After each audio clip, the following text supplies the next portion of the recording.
Prólogo del autor. La ciencia moderna ha rehabilitado un principio que ciertas confusiones del siglo XIX habían comprometido gravemente. Es la escala la que crea el fenómeno. Henri Poincaré se preguntaba con cierta ironía, abro comillas, un naturalista que no hubiera nunca estudiado al elefante más que con el microscopio, ¿creería conocer suficientemente a este animal? Cierro comillas. El microscopio revela la estructura y el mecanismo de las células, estructura y mecanismo que son idénticos en todos los organismos pluricelulares. El elefante es, en efecto, un organismo pluricelular, pero no es más que eso.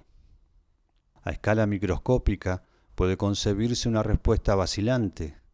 A escala visual humana, que tiene cuando menos el mérito de presentar al elefante como fenómeno zoológico, ya no cabe vacilación alguna. De igual modo, un fenómeno religioso no se nos revelará como tal más que a condición de ser aprehendido en su modalidad propia, es decir, de ser estudiado a escala religiosa. Pretender perfilar este fenómeno mediante la fisiología, la psicología, la sociología, la economía, la lingüística, el arte, es traicionarlo, es dejar escapar lo que precisamente hay en él de único e irreductible, es decir, su carácter sagrado. Es cierto que no hay un fenómeno religioso puro, no hay un fenómeno única y exclusivamente religioso. Por ser la religión algo humano, es al mismo tiempo algo social, algo lingüístico y algo económico. El hombre es inconcebible sin lenguaje y sin vida colectiva.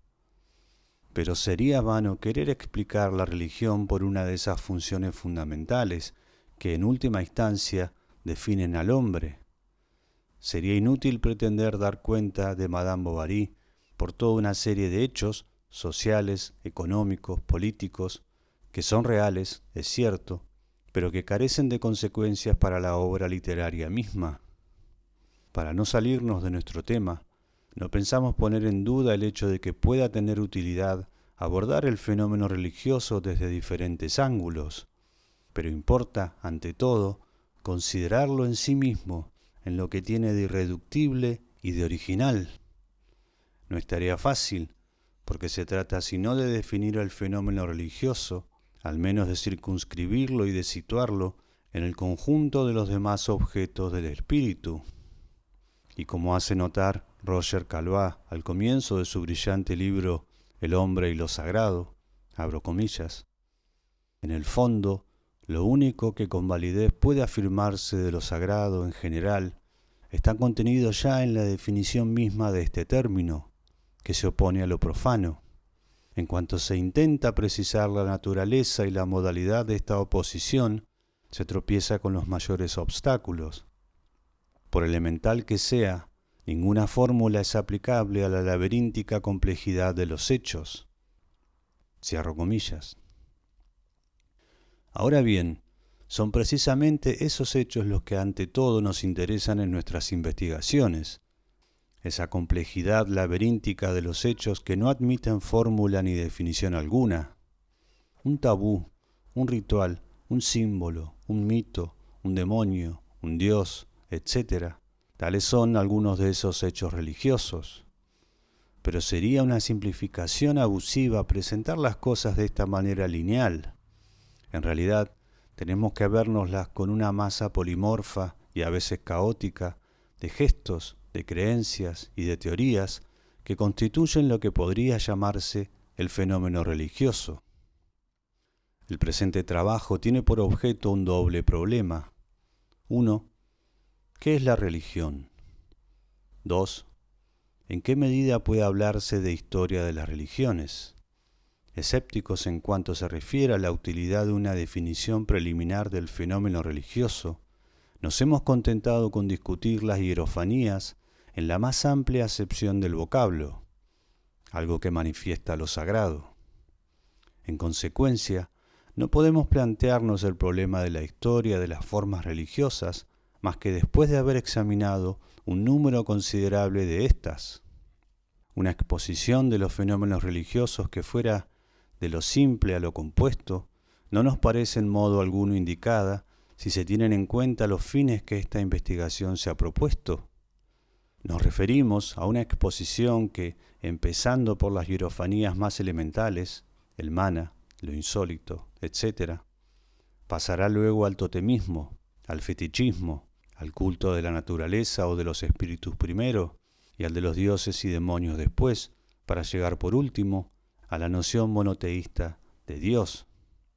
Semejante exposición sería arbitraria, porque implica que el fenómeno religioso evoluciona pasando de lo simple a lo compuesto, lo cual no pasa de ser una hipótesis indemostrable. No se encuentra en ninguna parte una religión simple, reducida a las hierofanías elementales. Por otra parte, iría contra el fin que nos hemos propuesto, que es el de mostrar lo que son y lo que revelan los hechos religiosos. El camino que nos hemos trazado es, si no más sencillo, por lo menos más seguro. Hemos empezado por exponer algunas hierofanías cósmicas, la sacralidad que se nos hace patente en diferentes niveles cósmicos, el cielo, las aguas, la tierra, las piedras. Si hemos escogido esta clase de hierofanías, no ha sido por considerarlas las más antiguas, no se trata todavía del problema histórico, sino porque su descripción explica la dialéctica de lo sagrado por un lado y las estructuras en las cuales se construye lo sagrado por otro. El examen, por ejemplo, de las hierofanías acuáticas o celestes nos suministrará un material documental adecuado para hacernos comprender 1. El sentido exacto de la manifestación de lo sagrado en esos niveles cósmicos, el cielo y las aguas. 2. ¿En qué medida las hierofanías uránicas o acuáticas constituyen estructuras autónomas, es decir, revelan una serie de modalidades complementarias e integrables en lo sagrado? Pasaremos luego a las hierofanías biológicas, los ritmos lunares, el sol, la vegetación y la agricultura, la sexualidad, etc. Seguidamente a las hierofanías tópicas, lugares sagrados, templos, etc. Y por último, a los mitos y a los símbolos. Tras haber pasado revista a un número considerable de documentos de este tipo, estaremos en condiciones de abordar una obra futura de los demás problemas de la historia de las religiones, las formas divinas, las revelaciones entre el hombre y lo sagrado, el manejo de lo sagrado, los ritos, etc., la magia y la religión, las ideas sobre el alma y la muerte, las personas consagradas, el sacerdote, el mago, el rey, el iniciado, etc., las relaciones existentes entre el mito, el símbolo y el ideograma, la posibilidad de fundar una historia de las religiones, etc. Esto no quiere decir que vayamos a exponer cada tema por separado, como artículos de un diccionario, evitando, por ejemplo, referirnos al mito o al símbolo en el capítulo de las hierofanías acuáticas o lunares. Tampoco nos atrevemos a prometer que la discusión de las figuras divinas vaya a quedar exclusivamente reservada al capítulo dioses, etc. Al contrario, al lector le sorprenderá quizás encontrar en el capítulo de las hierofanías uránicas un número considerable de documentos relativos a los dioses celestes y atmosféricos, o recoger en ellos alusiones y hasta comentarios referentes a los símbolos, los ritos, los mitos y los ideogramas. Esta ósmosis nos ha sido impuesta por el tema mismo, obligándonos a constantes interferencias entre los contenidos de los distintos capítulos. Era imposible hablar de la sacralidad celeste sin hablar al mismo tiempo de las figuras divinas que reflejan esa sacralidad o participan de ella, o de ciertos mitos uránicos, así como de los ritos emparentados con lo sagrado celeste, los símbolos y los ideogramas que la hipostasían. Cada documento nos revela, a su manera, una modalidad de la sacralidad celeste y de su historia. Pero cada problema se discute en el capítulo a que él se refiere. No vacilaremos en aludir al sentido exacto del mito, del rito o de la figura divina en el capítulo reservado al cielo.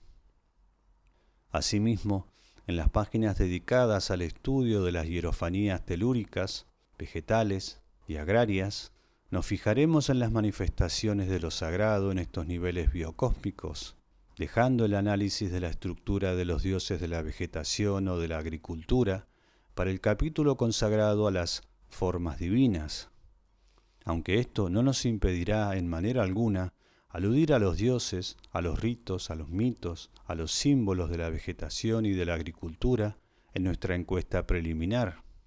El objeto de estos primeros capítulos es despejar todo lo posible la estructura de las hierofanías cósmicas, es decir, mostrar qué nos revela lo sagrado manifestado a través del cielo, de las aguas o de la vegetación, etc. Si hacemos el balance de las ventajas y desventajas de este método, creemos que el resultado es sensiblemente favorable a las primeras, y esto por muchas razones. 1. Nos obliga a definir a priori el fenómeno religioso, pero al hilo de los diversos capítulos de este trabajo, el lector podrá reflexionar sobre la morfología de lo sagrado. 2. El análisis de cada grupo de hierofanías, el cielo, las aguas, la vegetación, etc., al desglosar de una manera natural las modalidades de lo sagrado y al hacer comprender la manera como se integran en un sistema coherente, desbrozará al mismo tiempo el terreno para las discusiones finales acerca de la esencia de la religión. 3. El examen simultáneo de las formas religiosas, entre comillas, inferiores y superiores, pondrá en evidencia sus elementos comunes y con ello evitaremos ciertos errores que pueden imputarse a una óptica, entre comillas, evolucionista u occidentalista. 4. No se fragmentarán excesivamente los conjuntos religiosos, puesto que cada clase de hierofanías, acuáticas, celestes, vegetales, etc., constituye a su modo un todo, tanto desde el punto de vista morfológico, ya que se trata de dioses, de mitos, de símbolos, etc., como desde el punto de vista histórico. La investigación habrá de extenderse con frecuencia a un gran número de círculos culturales distintos en el tiempo y en el espacio. 5. En cada capítulo se evidenciará una modalidad de lo sagrado, una serie de relaciones entre el hombre y lo sagrado, y dentro de estas relaciones, una serie de monumentos históricos.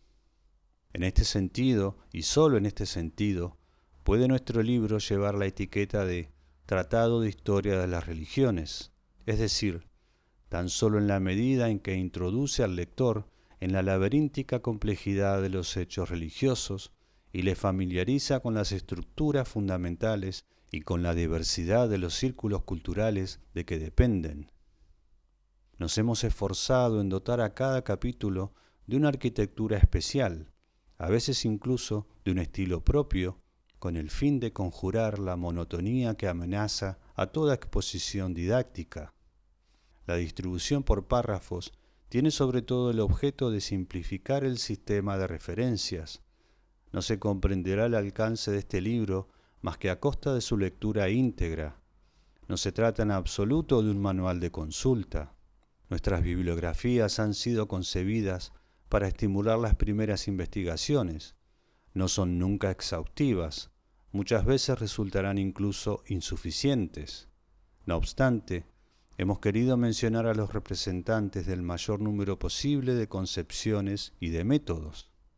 Buena parte de los análisis morfológicos y de las conclusiones metodológicas del presente volumen constituyeron el tema de nuestros cursos de Historia de las Religiones en la Universidad de Bucarest y de nuestros 2 ciclos de conferencias en la Escuela de Estudios Superiores de París, Investigaciones sobre la Morfología de lo Sagrado, en 1946, Investigaciones sobre la Estructura de los Mitos, en 1948. Solo una pequeña parte del texto ha sido escrita directamente en francés. El resto ha sido traducido del rumano por la señora Carciu y por los señores Giuliard, Sora y Sucas, a los que expreso desde aquí mi gratitud. La traducción ha sido enteramente revisada y corregida por mi docto colega y amigo, señor Georges Dumézil, que ha tenido la benevolencia de añadir una presentación. Quiero expresarle aquí mi profundo agradecimiento por el interés que ha demostrado por el presente trabajo. Mircea Eliade, Oxford, 1940, París, 1948. Mircea Eliade, Tratado de Historia de las Religiones, @ Audiolibro Humano.